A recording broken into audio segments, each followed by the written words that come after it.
देश और हमारा भारत इतना हित प्रेम में है कि अगर हम प्यार करें तो तुम्हारे भारत का पाकिस्तान का और जापान का और चीन का इतने आपस पड़ोसी देश हैं, वहाँ से खींच ला में किसी को भी। और दुश्मनी जब करें ना तो सर्जिकल स्ट्राइक भी हम करें घुस के। और दूसरी बात यह है, मोदी हो चाहे राहुल गांधी हो, कोई भी हो, सरकार तो खैर बदलती आती जाती रहेगी, हमें किसी से फर्क ना पड़ रहा है भाई। बेरोजगारी है, गरीब है, भुखमरी है, इसकी तरफ भी थोड़ा ध्यान दे सरकार। कोई भी सरकार हो, हमें किसी से मतलब नहीं है। मैं आज के टाइम मैं ये जानना चाहता हूँ कि मतलब हमारी ट्रेनें बंद रखा, मतलब हवाई और वगैरह वगैरह, ताजमहल सब कुछ भी मतलब गिरवी रखे, ऐसा क्यों? प्रधानमंत्री कोई भी हो, सबका सम्मान करना चाहिए, चाहे बुरा हो चाहे अच्छा हो, लेकिन ये तो जनता के हाथ में होती है किसको बदलना है और किसको चाहना है, ठीक है। लेकिन जो हमारे जो जवाहरलाल नेहरू थे, एयर इंडिया हमारा राष्ट्रहित में आया था, जो कि प्राइवेट था हमारा इंडिया, एयर इंडिया, और वो राष्ट्रहित में आया था। और मोदी जी आते हैं तो प्राइवेट कर देते हैं। तो भैया ये नौकरी का सवाल है, प्राइवेट खोल के देख लीजिए आप नेहरू जी का, समझ गए ना। हाँ, पहले इतिहास पूरा जान लीजिए। नेहरू जी, बताइए नेहरू जी का इतिहास। सबसे पहला प्रधानमंत्री थे ना, वो कौन बनाया था? पब्लिक बनाया था। हाँ, नहीं, गांधी की वजह से बने थे। और दूसरा रीजन उनका अय्यासी का ना पूरा इतिहास भरा पड़ा है। उनको अय्यासी की बात कर आए तो मोदी करोड़ रुपए खर्च कर रहे हैं आने जाने में, ये ऐसी नहीं है, पूरा अय्यासी नहीं है। जितना भी टेक्नोलॉजी के मैटर में भारत, मेरे लिए मोदी विरोधी नहीं है। हम भी मोदी विरोधी नहीं है, लेकिन जो देश का एक जोड़ी कपड़े के कैश पहले पहनते हैं, एक जोड़ी कपड़े पहनते हैं। अरे वो कितना, वो 10 लाख का सूट की बात कर रहे हो ना, वो लेके दिया है, कोई पहना नहीं है, वो लेके दिया है, कोई गिफ्ट किया है। 10 लाख सूट की बात जो कर रहे हो। नेहरू जी अय्यासी करते थे तो मोदी जी क्या कर रहे हैं? क्या कर रहे हैं? करोड़ों रुपए का आगमन हो रहा है भारत में, फिर भी कर्जे में देश डूबा हुआ है। 650 मिलियन टन अभी रिजर्व भरा हुआ है भारत के अंदर में डॉलर, 650 मिलियन टन। कहाँ पर है?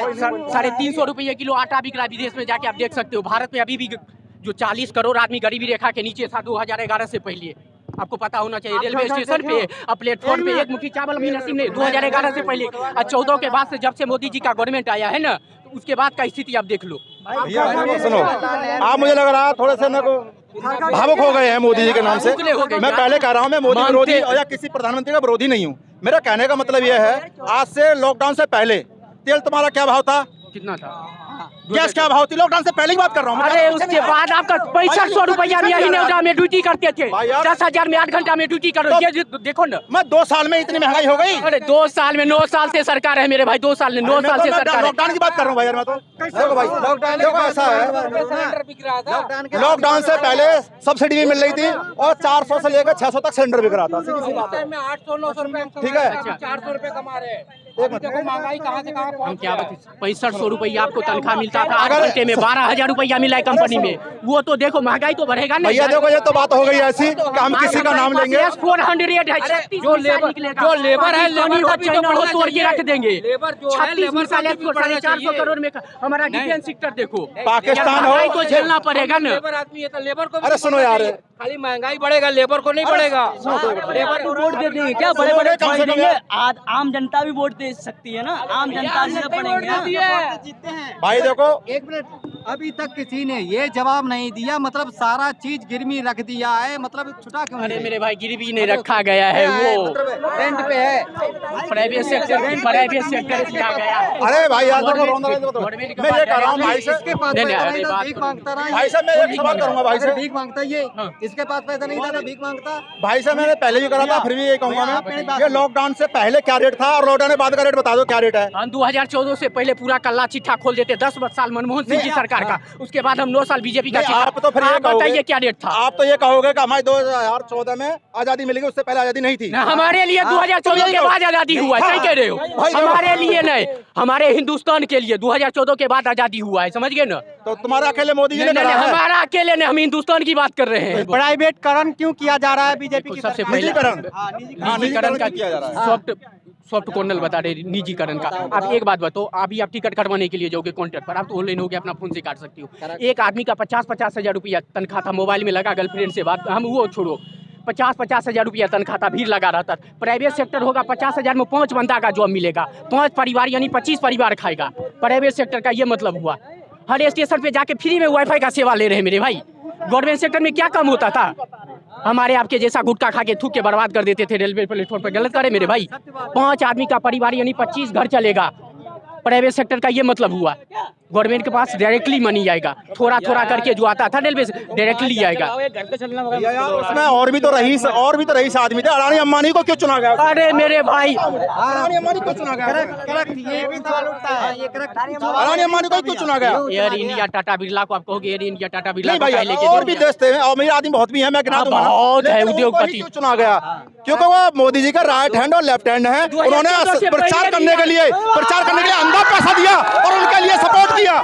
2014 से पहले 22वां स्थान पर था उद्योगपति के लिस्ट में अंबानी। क्या मोदी जी था 2014 से पहले? 2014 से पहले अगर करोड़ों का प्रचार का रुपया खर्चा गिना दो और मैं मोदी खर्चा गिना दूंगा। गिनाओ।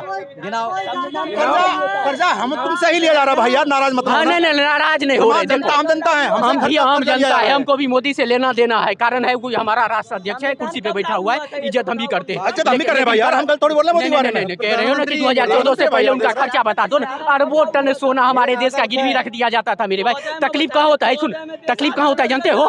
जब दिल में चोट लगता है। पाकिस्तान हमारे सेना का सर काट के लेके चला जा, 350 घुसा के मारे हैं।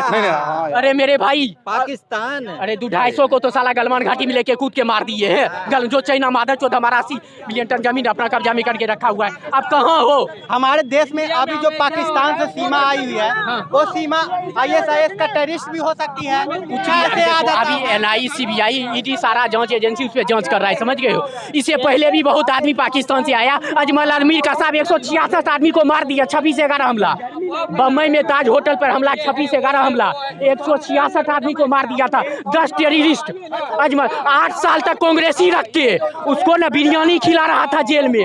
8 साल तक आपके पास सारा प्रूफ है, जुडिशरी आपका है, सुप्रीम कोर्ट आपका है, कानून आपके हाथ में। 8 साल तक आतंकी को कोर्ट जेल में रख के बिरयानी खिलाओगे? अजमल अमीर का साहब हाँ यार, बिरयानी से याद आया भाई यार। आज एक सीमा आ जाती है तो सीमा कैसे घुस गया? अरे नेपाल से हमारा रिश्ता, देखो सुरक्षा में कोई कमी नहीं, भूखे रहेंगे लेकिन कोई आतंकी हमारे देश के अंदर। सीमा की जहाँ तक बात है ना, उस पर सारा एजेंसी जांच कर रहा है। वो टेररिस्ट होगी तो उसको भेजा जाएगा, वो भैया कोर्ट का काम है, समझ गए? तुम्हारे मोदी जी, हमारे मोदी जी ने 140 करोड़ जनता का मोदी जी, हमारे मोदी जी वाला बात नहीं करो। हर 10 किलोमीटर पे चौकी बनी थी, लेकिन मतलब फौजी मारे कैसे गए? भी कब फौजी मारे गए? नहीं, वो फौजी कब मारे गए? वो ऐसा हिसाब था भाई यार। मैं पकड़ लेता हूँ, सॉरी माफ करना यार, बार-बार पकड़ लेता हूँ। मेरे भाई मैं थोड़ा हाथ वहीं बन जाता है। नॉलेज ए भाई, इतिहास के बारे में जानकारी पर बीजेपी बस हटाओ, देश बचाओ। 2024 में देख रहे हैं ना, बहुत महंगाई से हम लोग एकदम बेकार। नहीं हटेगा सरकार, लिख के दे दे स्टाम्प पेपर पर। 100 साल तक सरकार नहीं हटेगा यार। ये तो और बता दे रहे हैं, जब तक हिंदू राष्ट्र बनाने देंगे ना हिंदुस्तान में, समझ गए ना? आज जो पाकिस्तान समर्थक है ना, जो चाइना से फंड लेता है राजीव गांधी फाउंडेशन के नाम से, ठोक नहीं देंगे ना, समझ गए हो ना?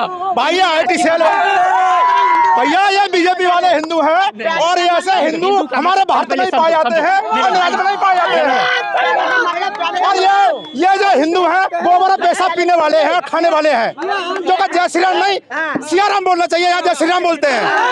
दर्द उसे ही होगा जिसके बाल बच्चे हों भाई। मैं तुम्हें बता रहा हूँ, अब ये तो साधु संताला, ये ने तो मतलब ही नहीं है क्या होगा। कायदा ये कहता है, अगर हम महात्मा हैं, सन्यासी बनेंगे तो हमें किसी राजनीति से मतलब नहीं। हम खुद छोड़ के सन्यास लेके हम चले जाएंगे, हम तो अपना मठ देखेंगे, हमें क्या मतलब। वो तो बोले भारत के जितने भी लोग मेरी फैमिली है, और आप उसको बोल रहे हो। वो भाई एक बात सुनो, फैमिली इनकी भी है, फैमिली उनकी है। वो कहते हैं मेरी सारी फैमिली है पूरा भारत, ये गलत सोच है। जो सन्यासी होता है वो कभी भारत की ना राजनीति खेलेगा, ना किसी राजनीति से मतलब ही नहीं है भाई सन्यासी लोगों को। ये सन्यासी हैं, ये कहते हैं हम बाबा। कैसे बाबा? भाई साहब बोल रहे हैं, अरे ये बाबा नहीं है, तुम्हें ये नहीं पता। और देखो ये बाबा के जाल में भेड़िए छुपे हुए हैं। आज भी पुलिस भी निकाब पहरी हुई है, खाकी वर्दी में पुलिस निकाब पहरी है और गुंडागर्दी करती है खुलेआम।